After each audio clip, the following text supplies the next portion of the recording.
जय हिंद साथियों, स्वागत है एक बार फिर से आप सभी का शिक्षा संकल्प के इस ऑनलाइन यूट्यूब प्लेटफॉर्म पर।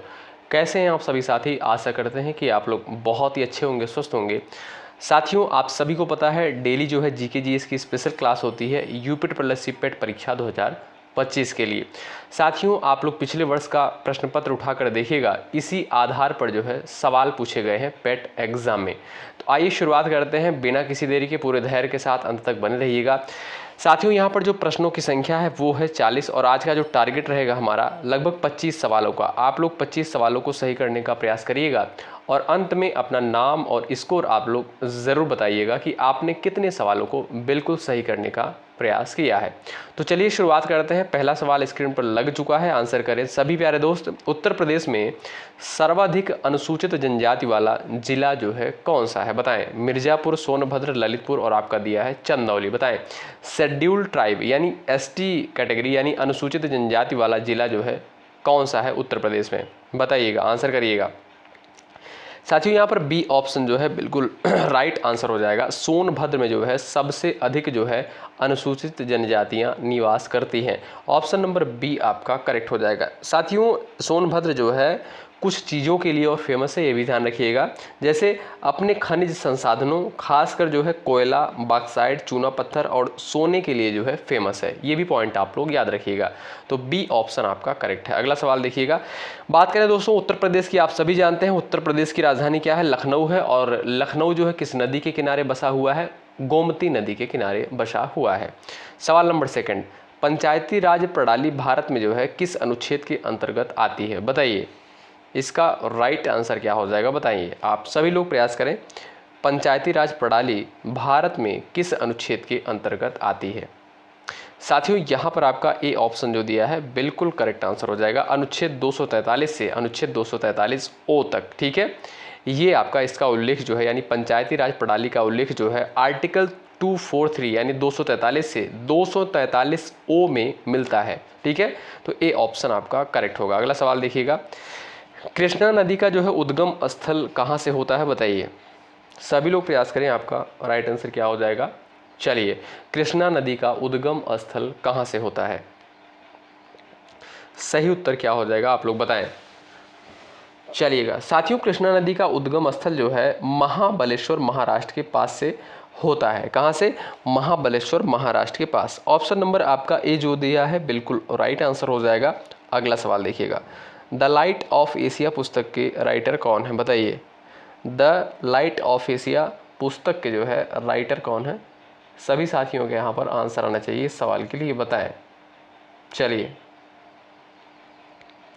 साथियों, यहाँ पर देखिएगा एडविन अर्नोल्ड। कौन? एडविन अर्नोल्ड जो है द लाइट ऑफ एशिया पुस्तक के राइटर हैं। ए ऑप्शन आपका बिल्कुल राइट आंसर हो जाएगा। साथियों, ये पुस्तक जो है 1879 में, कब? 1879 में जो है प्रकाशित होती है और यह पुस्तक दोस्तों गौतम बुद्ध के जीवन और शिक्षाओं पर जो है आधारित है, ठीक है। तो आपका ए ऑप्शन यहाँ पर राइट होगा। अगला सवाल देखिए। भारत में सबसे अधिक चाय उत्पादन कौन सा राज्य करता है? सभी को पता होगा, पश्चिम बंगाल, असम, केरल और तमिलनाडु। चार ऑप्शंस आपका दिया गया है, बताइए। चलिए, सबसे अधिक चाय उत्पादन जो है कौन सा राज्य करता है? तो वो है दोस्तों आपका असम। बी ऑप्शन राइट हो जाएगा। साथियों, मसालों का बगीचा किसे कहा जाता है? केरल को। ध्यान रखिएगा, मसालों का बगीचा केरल को कहा जाता है और सबसे अधिक जो है चाय का उत्पादन असम में होता है। तो इस क्वेश्चन का बी ऑप्शन बिल्कुल राइट आंसर हो जाएगा। लास्ट में अपना नाम, स्कोर ज़रूर बताइएगा। साथियों, इस क्लास का जो टाइमिंग होता है 1 बजे, ठीक है। दोपहर को 1 बजे इस क्लास का टाइमिंग होता है। आप लोग 1 बजे इस क्लास को करना बिल्कुल मत भूलिएगा। चलिए सवाल नंबर 6, नंदा देवी चोटी किस राज्य में स्थित है? बताइए, सभी लोग आंसर देने का प्रयास करें। नंदा देवी चोटी जो है किस राज्य में स्थित है? चलिए, हिमाचल प्रदेश, उत्तराखंड, सिक्किम, अरुणाचल प्रदेश। 4 विकल्प आपके सामने दिए गए हैं, बताइए। ये दोस्तों आपका जो राइट आंसर हो जाएगा भाई, जो भी साथी जा रहे हैं उत्तराखंड पर वो बिल्कुल राइट हो जाएंगे, ठीक है। नंदा देवी चोटी जो है ये आपका उत्तराखंड राज्य में स्थित है। ए ऑप्शन आपका बिल्कुल राइट आंसर हो जाएगा। अगला सवाल देखिए। भारत के पहले मुख्य निर्वाचन आयुक्त कौन थे? बताइए, आंसर करिए फटाफट आप लोग, सभी का आंसर आना चाहिए। भारत के जो है पहले मुख्य निर्वाचन आयुक्त जो है कौन थे? सुकुमार सेन। कौन भाई? सुकुमार सेन। आपका यहाँ पर सी ऑप्शन जो दिया है बिल्कुल सही उत्तर हो जाएगा। सी ऑप्शन वाले दोस्त यहाँ पर राइट हो जाएंगे। अगला सवाल देखिए, ये रहा। विजयनगर साम्राज्य की स्थापना किसने की थी, बताएं। विजयनगर साम्राज्य की स्थापना किसके द्वारा करी गई थी? सभी का आंसर आना चाहिए इस सवाल के लिए। हरिहर और बुक्का के द्वारा, कृष्णदेव राय के द्वारा, रघुनाथ नायक के द्वारा, मलिक काफूर के द्वारा। बताएं। सवाल नंबर 8 दिया है, आंसर करें। विजयनगर साम्राज्य की स्थापना जो है किसके द्वारा करी गई थी, बताएं। साथियों, विजयनगर की स्थापना जो है हरिहर और बुक्का के द्वारा करी गई। किसके द्वारा? हरिहर और बुक्का के द्वारा जो है 1336 में। कब? 1336 में जो है संगम वंश के दो भाइयों ने जो है स्थापना की थी। ठीक है, तो विजयनगर साम्राज्य की स्थापना जो है हरिहर और बुक्का, तो ये हरिहर और बुक्का किस वंश से संबंधित थे? संगम वंश से संबंधित थे। तो विजयनगर साम्राज्य की स्थापना 1336 में होती है हरिहर और बुक्का के द्वारा। ए ऑप्शन आपका राइट। अगला सवाल, परमाणु ऊर्जा में जो है मॉडरेटर का कार्य क्या होता है, बताइए। सभी लोग प्रयास करें। परमाणु ऊर्जा में जो है मॉडरेटर का कार्य क्या होता है? सही उत्तर क्या हो जाएगा, आप लोग बताएं। न्यूट्रॉनों की गति बढ़ाना, न्यूट्रॉनों की गति घटाना, तापमान मापना, ऊर्जा संग्रहित करना। साथियों, यहाँ पर आपका जो सही उत्तर हो जाएगा न्यूट्रॉनों की गति को घटाना। ऑप्शन नंबर बी आपका राइट हो जाएगा। ठीक है, मॉडरेटर का जो कार्य होता है परमाणु ऊर्जा में न्यूट्रॉनों की गति को घटाना। B option right. अगला सवाल, भारत के किस राज्य में जो है सूर्य मंदिर कोणार्क स्थित है, बताइए। सभी लोग आंसर देने का प्रयास करें। कोणार्क यहाँ पर दिया आपसे, भारत के किस राज्य में सूर्य मंदिर कोणार्क स्थित है? तो ये दोस्तों आपका कहाँ पर है? उड़ीसा में है। ऑप्शन नंबर ए करेक्ट हो जाएगा। उड़ीसा की राजधानी दोस्तों क्या है? भुवनेश्वर है। ठीक है, तो ए ऑप्शन आपका यहाँ पर बिल्कुल सही उत्तर हो जाएगा। ए ऑप्शन वाले दोस्त यहाँ पर राइट है। अगला सवाल देखिए, सवाल नंबर 11 है, भिलाई इस्पात संयंत्र किस देश की सहायता से स्थापित किया गया था, बताइए। आंसर करिए फटाफट। भिलाई इस्पात संयंत्र जो है किस देश की सहायता से जो है स्थापित किया गया था, आंसर करें। साथियों, भिलाई इस्पात संयंत्र जो है ये आपका रूस, क्या कह सकते हो आप लोग, यहाँ पर जो आपका ए ऑप्शन दिया है रूस की सहायता से स्थापित किया गया था। ए ऑप्शन आपका यहाँ पर बिल्कुल राइट आंसर हो जाएगा। ठीक, और इसकी स्थापना कब होती है दोस्तों? 1955 में। चलिए अगला सवाल, ग्रीन हाउस गैसों में सबसे अधिक प्रभाव डालने वाली गैस कौन सी होती है? सभी को पता होगा भाई, आंसर करो। चलिएगा, सही उत्तर क्या हो जाएगा? ग्रीन हाउस गैसों में सबसे अधिक प्रभाव डालने वाली गैस कौन सी होती है? तो वो है दोस्तों आपकी कार्बन डाइऑक्साइड यानी CO2। ठीक, तो आपका ए ऑप्शन यहाँ पर बिल्कुल राइट आंसर हो जाएगा। बात करें दोस्तों, अगर यहाँ पर देखिएगा आप लोग, वायुमंडल में जो है ऑक्सीजन की प्रतिशतता कितनी है? 21% है। नाइट्रोजन 78% है। और बात करें दोस्तों अगर यहाँ पर कार्बन डाइऑक्साइड की, तो 0.03% है। ठीक, तो ए ऑप्शन आपका यहाँ पर बिल्कुल राइट हो जाएगा। अगला सवाल देखिएगा भाई, ये रहा, संविधान के किस संशोधन से जो है न्याय का अधिकार मौलिक अधिकार बना, बताइए।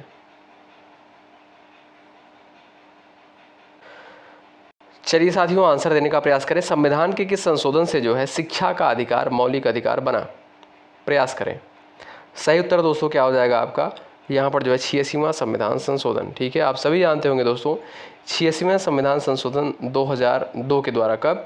86वें संविधान संशोधन 2002 में जो है अनुच्छेद 21A जोड़ा गया। कौन सा? अनुच्छेद 21A जो है जोड़ा गया। और ये किससे रिलेटेड है दोस्तों? आप सभी जानते होंगे 6 से 14 वर्ष के बच्चों के लिए निःशुल्क और अनिवार्य शिक्षा का जो है अधिकार प्रदान करता है, आर्टिकल 21A। ठीक है, और ये कब जोड़ा गया? 86वें संविधान संशोधन 2002 के द्वारा। तो आपका सी ऑप्शन जो है बिल्कुल राइट आंसर हो जाएगा। मौलिक अधिकार की बात करें दोस्तों, मौलिक अधिकार का वर्णन जो है भाग 3 में किया गया है। आर्टिकल 12 से 35 के तहत इसका वर्णन किया गया है। और मौलिक अधिकार की अवधारणा किस देश के संविधान से ली गई है? अमेरिका के संविधान से ली गई है। अगला सवाल देखिए, ब्लू पॉटरी शिल्पकला किस राज्य की है, बताइए। आंसर करें। सही उत्तर क्या हो जाएगा आप लोग बताओ। ब्लू पॉटरी शिल्प कला जो है किस राज्य की है? ये दोस्तों आपका कहाँ से है? ये जो है राजस्थान। ऑप्शन नंबर आपका ए जो दिया है बिल्कुल सही उत्तर हो जाएगा। अगला सवाल देखिए, 1857 के विद्रोह में झांसी की रानी लक्ष्मीबाई के साथ अंतिम युद्ध कहाँ हुआ था? ग्वालियर में, झांसी में, कानपुर में, कालपी में, बताएं। चलिए,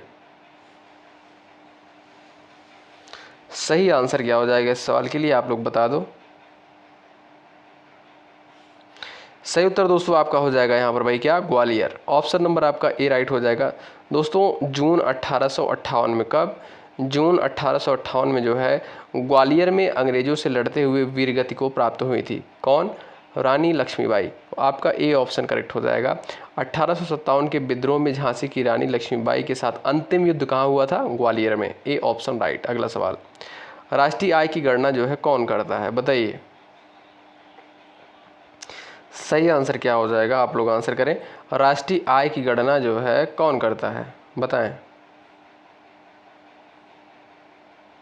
चलिएगा,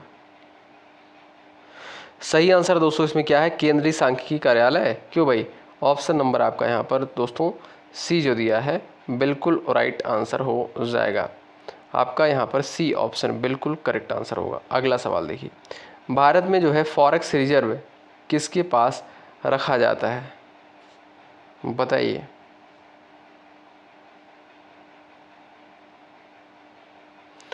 भारत में जो है फॉरेक्स रिजर्व जो है किसके पास रखा जाता है? तो आरबीआई के पास, यानी रिजर्व बैंक ऑफ इंडिया के पास रखा जाता है। बी ऑप्शन यहाँ पर बिल्कुल राइट आंसर हो जाएगा। अगला सवाल देखिएगा, सवाल नंबर नेक्स्ट है, मंगलयान मिशन किस ग्रह के अध्ययन के लिए था? बताइए, सभी लोग आंसर करें। चलिए भाई, सही उत्तर क्या हो जाएगा आपका? मंगल। ऑप्शन नंबर आपका ए बिल्कुल राइट आंसर हो जाएगा। 2013 में लॉन्च किया गया। कब? 2013 में लॉन्च किया गया और 2014 में जो है मंगल की कक्षा में प्रवेश किया। आपका ए ऑप्शन राइट हो जाएगा। अगला सवाल, भाभा परमाणु अनुसंधान केंद्र जो है कहाँ पर स्थित है? बताएं। भाभा परमाणु अनुसंधान केंद्र जो है कहाँ पर स्थित है? आंसर करिएगा। चलिए,